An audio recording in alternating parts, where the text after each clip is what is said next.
Takže zdar, vítám vás u dalšího videa. Dneska jsme vyrazili směr Olomouc na sportovní kliniku, kde si ověříme, jak vysoký mám VO2 kde se nachází moje laktátové prahy, jak funguje moje srdce, jestli jsem na tom zdravotně dobře nebo vlastně úplně špatně. Tohleto video vám tak nějak přiblíží, jak funguje tento typ zátěžového testu. My vyrážíme směr Olomouc.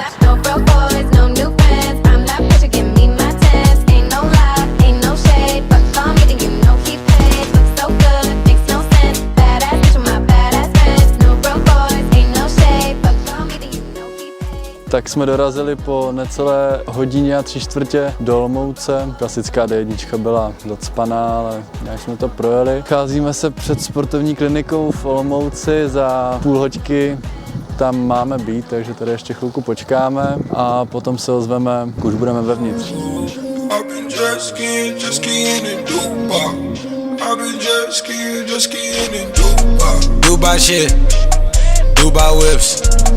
Different place. Okay, tak jsme na místě, jsem převlečený v tom, čem budu běhat dneska. Test na páse, kde budu mít připravenou takovou tu dýchací masku, elektrody na srdci a budou mi měřit, jak dýchám, jak mi pumpuje srdce, co je můj maximální srdeční tep. Ale to všechno se dozvíte až potom, ty detaily, protože já tomu osobně nerozumím tak dobře a nechám si to vysvětlit od pana doktora, který tam na mě už čeká. Nám nezbývá nic jiného, než se na to vrhnout. Life right here is just hysterical. Jay will here, know he's sneaking those. Ghettos here, you can't handle those. Enemies, MIA. At Ace of Diamonds with Ace of Spades. We at Club White, ain't no Mandalay. You can't get in, no. Dubai shit, Dubai whips. Different place, different chips. ATL, this shit ludicrous. Yeah, know me well, they know who that is.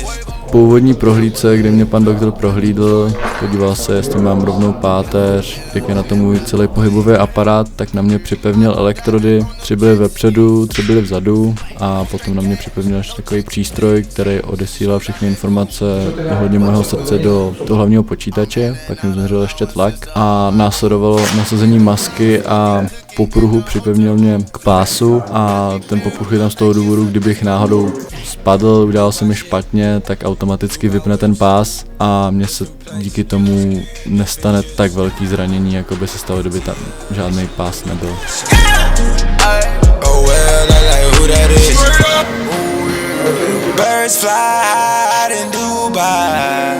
Riding all these jet skis in Dubai.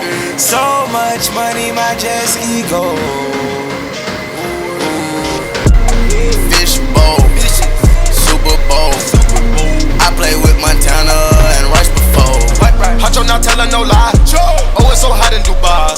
I see your soul in your eyes. I let the opium dry. Good drink, mixed with antidote. I put her on Miley, cat put her on Snow. Never was a fan of the old. Came from the land of the no. Někam to dovolí člověkovi hlava a pak ještě tam je těch pár minut, kdyby jako to fyzicky ještě zvládl, ale je to těžší překonat hlavu.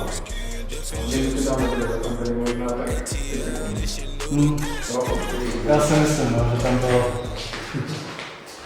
5-10 sekund by ještě šlo. Okay, let's see what's possible. Pop the pill and I feel alright. I believe I can fly, I feel unstoppable. I get flashbacks in my mind about times we'd grind all night, it was horrible. It was flights and stairs, now I'm taking flights and arriving somewhere tropical. Man, I call him my phone about beefing my feet in the sand as a juxtaposition. He had a chain but I didn't even know, cause he came in a club with it tucked, it was hidden. I told man if you wanna be great, be patient, but it's still rough to the riches. And all of these guys we've talked for the Live Yours gang would love to be in it. I state simple facts. Should I like or the truth does? Jo, jako jdem plavat, no, ale tam to jde právě poznat, že to dýchání, no jako plavání jako prsa na to úplně v pohodě, ale ten králu, když plavu už rychlejc, tak je to těžší to dýchat.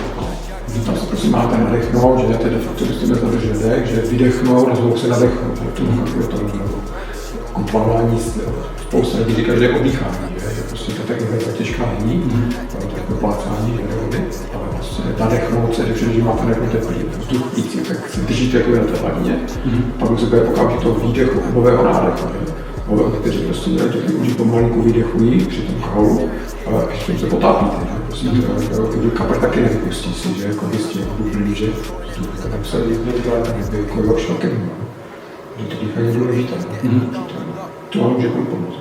We're alive and well and we're still on top. Sold out but I still got more in stock. I don't see nobody else but us. If you wanna compete, put your best foot forward. I look forward to it. Hele, tak aby jsme si to nějak zhodnotili, výsledky z laborky. Vyšlo mi teda, co jsem jako hlavně chtěl vědět, jak se mi rozdělou zóny od 1 po 5. Zóna 1, 2, ta je do 165 tepů, ta zóna 2 začíná někde od 150 tepů, takže ta zóna, kde se tvoří aerobní kapacita a zlepšuje se tam vytrvalost, to byl jakoby jeden z mojich hlavních cílů, proč jsem tam vůbec jel, abych věděl, kde tady tu zónu mám, protože to bylo poměrně random, měl jsem to změřený jenom tak jako na Garminu a říkal jsem si, že to není úplně optimální, takže jsem si řekl, že tam prostě zajedu a díky tomu zjistím, jak je to správně. Potom tady máme zónu 3, která je od 165 do 175 tepů za minutu. Tempo je tam odhadovaný něco okolo 5:10 po 4:40, což už je poměrně zajímavý a mohlo by to být takový maratonský tempo. A potom tady máme zónu 4, což je ta závodní zóna, kde budu odbíhat většinu svých závodů, což je 175 až 185 tepů. A tady už je tempo 4:36 až 3:45, ale hodně záleží na tom, co to bude za typ závodu, jestli to bude kratší závod, něco okolo 5 kilometrů, nebo pak až ty půlmaratony, nebo desítky. Ale když se na to podíváme, VO2 max mi teda vyšlo 48, což jakoby není to číslo, který jsem očekával, ale bohužel s tím se nedá nic dělat. Pan doktor mi říkal, že ta metrika nebo to číslo bylo zkreslený trošku z toho důvodu, že nejsem úplně zdatný v dýchání, mi říkal, a že jsem potom při vyšší frekvenci kroku a srdečního tepu jsem začal takzvaně fibrilovat, že jsem nedýchal přes bránici, ale dýchal jsem hodně do plic, zvedl jsem ramena a už se to prostě rozpadalo, celá ta technika, jak toho běhu, tak i toho dýchání. Kvůli tomu to číslo je tak nízký nebo vysoký, záleží, jak to každý posuzuje. Pro mě je to poměrně nízký číslo, ale uvidíme teďka za 14 dní na závodech v Pardubicích, jestli to číslo má nějakou pravdu nebo nemá. Momentálně se snažím zlepšit to dýchání, protože na tom vlastně stojí celý ten běh a pan doktor mi doporučil nějaký brániční dýchání, mám foukat balóny, to mohli vidět v předchozích závěrech a uvidíme, jak to půjde. A musím říct, že testy byly jako zajímavá zkušenost, dozvěděl jsem se spoustu nových informací o sobě. Po sezóně mám v plánu tam zajít znova, abych viděl nějaký posun, nebo uvidíme, no. Tak doufám, že jste si užili video a v příštím videu se uvidíme. Čau. Já tady nemám, vole, lidi, s kterým abych běhal. To je prostě, já nevím, je to na prd, ale tak co se dá dělat, no. Prostě musím si to odběhat sám, kámo, ale lepší se běhá ve dvojici. Let's